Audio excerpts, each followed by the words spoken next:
Hai, Assalamualaikum. Nama saya Nur Syazani binti Ahmad Faizal, nombor matrik 16 DPM 19 F1068. Saya akan terangkan tentang latar belakang Unilever.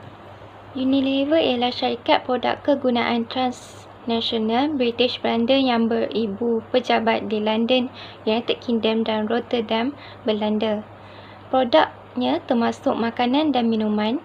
Kira-kira 40% daripada hasilnya enjin pembersih dan produk penjagaan peribadi. Ia merupakan syarikat barangan pengguna terbesar di dunia yang diukur pada tahun 2012. Ia merupakan syarikat ketujuh paling bernilai di Eropah. Unilever ialah salah satu syarikat multinasional tertua dan produknya boleh didapati di sekitar 190 negara.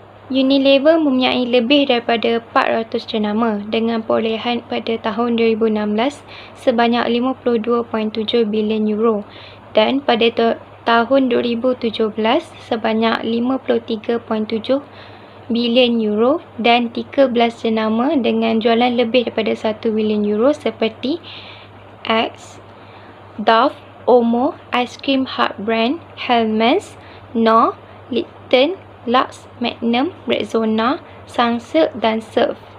Ia merupakan syarikat berdaftar dua yang terdiri daripada Unilever PLC yang berpusat di London dan Unilever NV yang berpusat di Rotterdam. Kedua-dua syarikat beroperasi sebagai perniagaan tunggal dengan lembaga pengarah bersama. Unilever dianjurkan menjadi 4 bahagian utama: makanan, penyegar iaitu minuman dan aiskrim, penjagaan rumah dan penjagaan peribadi. Ia mempunyai kemudahan penyelidikan dan pembangunan di United Kingdom, Belanda, China, India dan Amerika Syarikat. Unilever diasaskan pada 2 September 1929 oleh penggabungan pengeluar margarin Belanda, Margarine Uni, dan pembuat sabun British, Lever Brothers. Semasa separuh kedua abad ke-20, syarikat itu semakin bervariasi daripada menjadi pembuat produk yang diperbuat daripada minyak dan lemak dan memperluaskan operasinya di seluruh dunia. Ia telah membuat banyak perolehan korporat termasuk Lipton, Brooke Bond, Cheese, Broad Ponds, Best Foods, Ben & Jerry's, Alberto Culver dan Pukka Herbs. Unilever melepaskan perniagaan bahan kimia khususnya kepada ICI pada tahun 1997.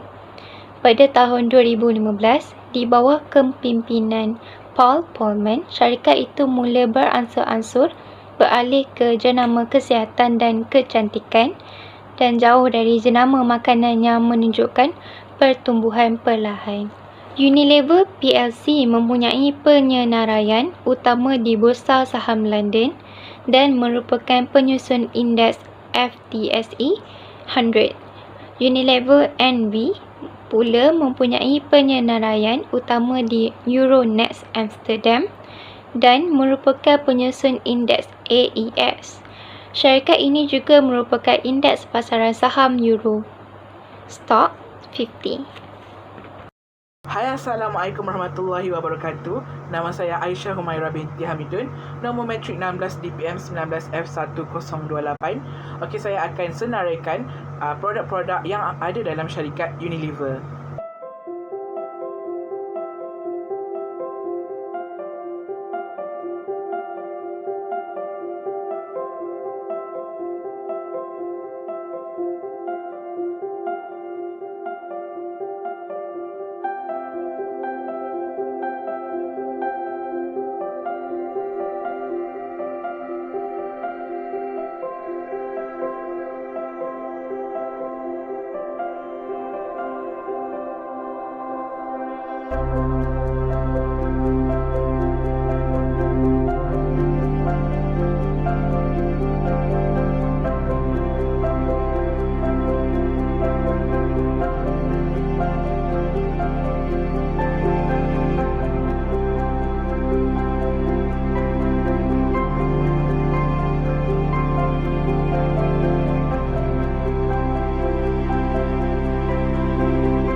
Saya ni Syafiqah binti Ammar Hamushidi.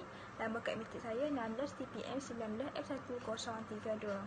Okey, saya akan terangkan komitmen Unilever. Unilever hari ini mengumumkan 2 komitmen.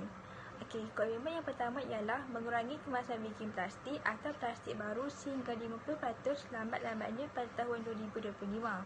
Di mana sepertiga lebih dari 100 tan berasal dari pengurangan plastik secara absolut. Lebih dari 100 tan plastik yang dipangkas akan berasal dari pengurangan absolut.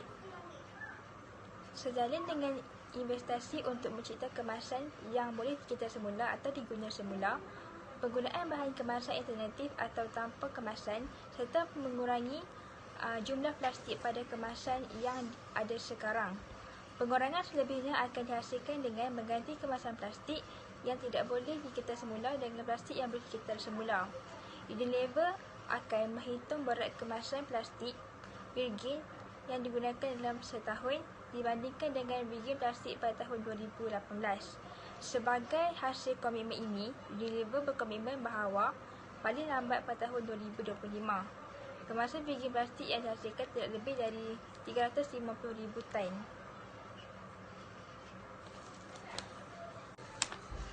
Komitmen yang kedua ialah membantu mengumpul dan memproses lebih banyak kemasan plastik daripada yang dijual pada lambat pada tahun 2025. Komitmen ini mengharuskan Unilever untuk membantu mengumpul dan memproses sekitar 600 tan plastik per tahunnya yang harus direalisasikan pada lambat pada tahun 2025. Jumlah ini memang lebih sedikit dari jumlah plastik yang digunakan saat ini, iaitu sebanyak 700 tan. Hal ini kerana kami akan mengurangi 100 tan seperti yang disebutkan dalam komitmen yang pertama. Unilever ini mencapai komitmen ini dengan investasi secara langsung dan menjalin kemitraan untuk pengumpulan dan pemprosesan sampah. Okey, membeli dan menggunakan plastik kita semula untuk kemasan produk-produknya. Unilever akan menghitung total berat kemasan plastik dalam tan yang dikumpulkan dan diproses dalam setahun yang dibandingkan dengan berat kemasan plastik yang telah digunakannya. Selama 5 tahun, Unilever telah berkolaborasi dengan pelbagai mitra untuk mengumpulkan kemasan plastik termasuk di antaranya United Nations Development Programme untuk membantu memilih dan mengumpulkan dan menghitung semula kemasan di India. Selain itu, Unilever telah membantu mengembangkan 3,000 bank sampah di Indonesia. Okey, itu sahaja dapat saya terangkan tentang 2 komitmen Unilever. Sekian, terima kasih. Saya Nurul Fatihah binti Rizwan, nometrik 16 DPM 19 F1008. Seterusnya ialah kelestarian syarikat Unilever iaitu terhadap pembungkusan lestari. Syarikat Unilever merupakan antara jenama, peruncit dan syarikat yang semakin berkembang yang membuat komitmen terhadap pembungkusan lestari. Di samping logo Please Recycle, setiap produk Unilever Food Solutions juga mempunyai arahan yang jelas.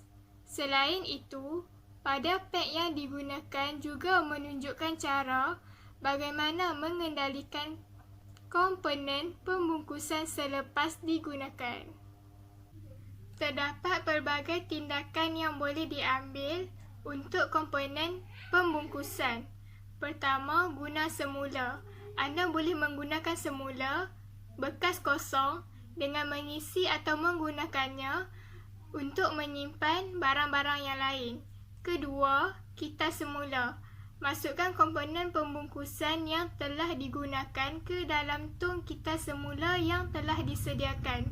Ketiga, lupus. Masukkan komponen pembungkusan ke dalam tong kita semula untuk urusan pelupusan. Sehingga hari ini, lebih daripada 8.3 bilion tan plastik telah dicipta dan kebanyakan plastik ini telah dibuang. Jika kadar semasa berterusan, 12 bilion tan plastik akan berada dalam kamus tanah atau persekitaran semula jadi menjelang tahun 2050. Ini adalah tidak lestari dan memerlukan tindakan dengan segera. Seterusnya, matlamat syarikat Unilever adalah untuk menggalakkan kita semula dalam pengendali makanan dan meningkatkan kesedaran. Selain itu, syarikat Unilever ingin menggalakkan orang ramai untuk mengita semula dan membuat kita semula tabiat sepanjang hayat. Seterusnya, syarikat Unilever telah bekerjasama dengan majlis-majlis tempatan melalui acara fizikal untuk mendidik pengendali makanan tentang kepentingan kita semula untuk operasi perniagaan yang lebih mesra alam. Assalamualaikum, nama saya Anis Najwa, nombor matrik saya 16 DPM 19F1054. Seterusnya, saya akan menerangkan isu hijau yang dipengaruhi oleh Unilever, iaitu isu minyak kelapa sawit. Okey, seperti yang kita tahu, Unilever adalah pembeli terbesar minyak kelapa sawit di dunia.